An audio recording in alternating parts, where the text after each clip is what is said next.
जय हिंद, नमस्कार। मैं अनुजोत अपने अनुजोत स्पीकिंग चैनल पर। अज्ञात शत्रु, इस नाम से सभी वाकिफ होंगे। कहीं न कहीं, किसी न किसी मोड़ पर आप सभी ने अज्ञात शत्रु को जरूर महसूस किया होगा और कई लोग दंश भी झेले होंगे। तो समझिए, याद करिए कि वो दंश कितना बुरा लगता होगा और उससे कितनी हानि होती होगी। अतः इसी प्रकार अगर हमारे देश में ही अज्ञात शत्रु अगर मौजूद हैं तो कितना नुकसान वो दे सकते हैं या दिए हैं या देने का कोशिश में लगे हुए हैं। मैं ऐसे ही कुछ अज्ञात शत्रु के बारे में आप सभी को बताना चाहूंगा। आप मेरे इस चैनल से जुड़ें, लाइक, सब्सक्राइब और शेयर जरूर करें। हमारे अज्ञात शत्रु हमारे राजनीति में मौजूद हैं। सीधे शब्दों में, आज के दिन में हमारे विपक्ष में कई अज्ञात शत्रु मौजूद हैं। इन्हीं में से एक अज्ञात शत्रु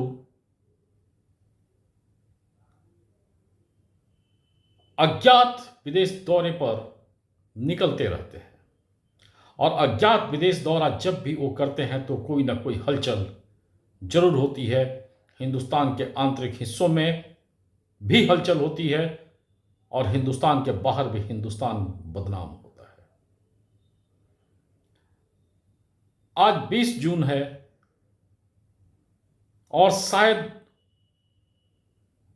वो राजनीतिक हस्ती रूपी अज्ञात शत्रु विदेश दौरे पर है, अज्ञात विदेश दौरे पर है।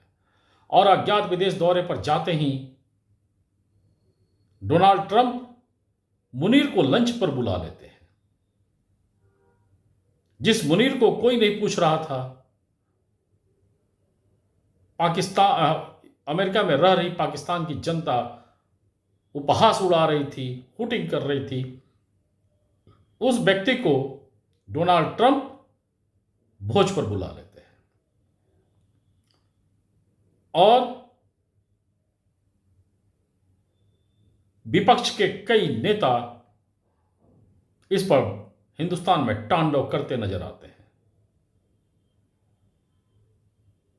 डोनाल्ड ट्रंप मुनीर को बुलाते हैं, महत्वपूर्ण देश के नेता अज्ञात विदेश दौरे पर होते हैं और इतिहास गवाह है कि जब भी कुछ राजनीतिक जब अज्ञात विदेश दौरे पर होते हैं तो हिंदुस्तान में हलचल होती है। आप सभी अंदाज लगाएं कि अज्ञात शत्रु कौन है, क्योंकि अज्ञात शत्रु को जानना, उनके मंशा को पहचानना हिंदुस्तान के अस्तित्व के लिए अति आवश्यक हो चुका है। हिंदुस्तान का अस्तित्व होगा तो भविष्य का अस्तित्व होगा, भविष्य सुरक्षित होगा। आज हम सब जो भी मेहनत कर रहे हैं वो भविष्य के को ध्यान में रखते हुए कर रहे हैं। तो क्या हमारा वो मेहनत भविष्य में सुरक्षित रहेगा? इस बात को सोचना हम सबका भी प्रथम कर्तव्य होना चाहिए। जितना महत्वपूर्ण हर कार्य है उतना ही महत्वपूर्ण ये भी है। विदेश नीति हमारी पहले के कंपैरिजन में, पहले के तुलना में काफी अच्छी है। विदेश में कई तरह के हलचल हो रहे हैं, इससे हिंदुस्तान का कोई लेना देना नहीं है, लेकिन विदेश में हो रही हलचल पर नजर रखना और तालमेल सभी के साथ बनाए रखना भी उतना ही आवश्यक है जितना हम सभी चाहते हैं कि हमारा देश तरक्की करे और उस देश तरक्की वाले देश में हम सब भी सुरक्षित रहे। अतः विदेश नीति कभी अच्छी भी होगी किसी के साथ और कभी किसी के साथ बुरी भी हो सकती है। लेकिन अगर आंतरिक रूप से देश मजबूत है और आंतरिक राजनेता मजबूत हैं, तो विपरीत परिस्थितियों में भी देश को मजबूती दी जा सकती है, देश के अर्थव्यवस्था को मजबूती दी जा सकती है। लेकिन अगर देश के राजनीतिज्ञ ही देश के दुश्मन बन जाए, अज्ञात शत्रु बने रहे, तो इससे खतरनाक खेल कुछ नहीं हो सकता है। इससे ज्यादा खतरनाक वो आतंकी भी नहीं हो सकते हैं जो आतंकी हिंदुस्तान में आते रहे हैं। ये सच है और ये सर्वविदित है कि जो आतंकी हिंदुस्तान को दहलाने का कोशिश करते रहे हैं, वे सब ऐसे ही नहीं आए। उनको पाक अधिकृत कश्मीर से रास्ता दिया गया, 1948 में दिया गया, 1972 में दिया गया कि आप पाक अधिकृत कश्मीर के रास्ते से आओ और जहां मन है वहां पर अपना आतंकवादी कार्रवाई करो। आज इस पर रोक लगी है। 22 अप्रैल 2025 को पहलगाम में जिस तरह का आतंकी कार्रवाई हुआ,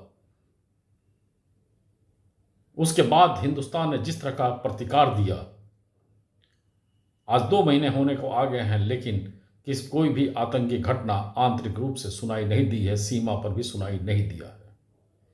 पहले तो आए दिन शहरों में कई तरह की आतंकी घटनाएं रोजमर्रा एक के जैसा लगता था। टीवी खोलो, यहां बम विस्फोट हो गया, वहां बम विस्फोट हो गया, इतने आदमी घायल, इतने आदमी मर गए। और भारत की राजनीति, उस वक्त की भारत की राजनीति कुछ भर्त्सना करके, कुछ सबूत देकर अपना इतिश्री कर लेती थी। आज हिंदुस्तान उस जवाब दे रहा है, विदेश नीति को मजबूत बना के भरपूर जवाब दे रहा है, और भरपूर जवाब देने का वक्त भी है और भविष्य में देते रहना पड़ेगा। इसके लिए हिंदुस्तान के समस्त राजनेता को हिंदुस्तान के प्रति लॉयल्टी दिखानी होगी। लेकिन कुछ लोग सत्ता लालच में हिंदुस्तान के अज्ञात शत्रु बने हुए हैं। अतः इन अज्ञात शत्रुओं को पहचाने और जल्द से जल्द उनका बहिष्कार शुरू करें, और यह बहिष्कार ही भविष्य का सुरक्षा होगा, हम सबका सुरक्षा होगा। जय हिंद, नमस्कार।